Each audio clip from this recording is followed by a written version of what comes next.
Hi Wow! guys! Isi-share ko naman sa inyo etong ginawa kong cake recently lamang.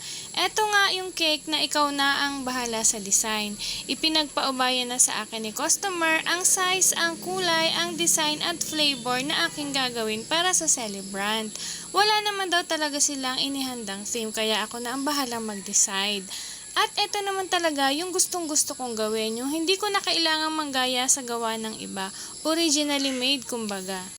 Rush order din ang cake na ito at bukas na nga kailangan. Kaya naman kung ano ang nanditong toppers ay pinagkaigi ko na lamang. At dahil nga pink ang ating mga flowers ay purple naman ang ikinulay ko sa frosting para bumagay ang kanilang color combination. At dahil nga artificial flowers ang aking gagamitin ay hinugasan ko muna itong mabuti gamit ang mild soap lamang at pagkatapos ay ibinulower ko naman hanggang sa tuluyang matuyo bago ko ilagay dito sa ating cake.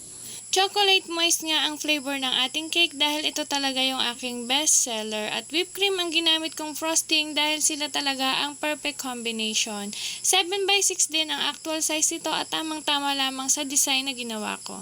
Sinadya ko talaga ang hindi kapalan ang pag-apply ng frosting dito para naman hindi nakakasuyang kainin. At ngayon nga nailagay ko na ang lahat ng flowers ay sa palagay ko napaka-plain itong tingnan. Kaya naman para maging mas lively ay nag-add ako ng ilang peraso ng edible draggies. Naglagay na rin ako ng ilang perasong gold flakes para bumagay dun sa aking gold topper na ilalagay mamaya.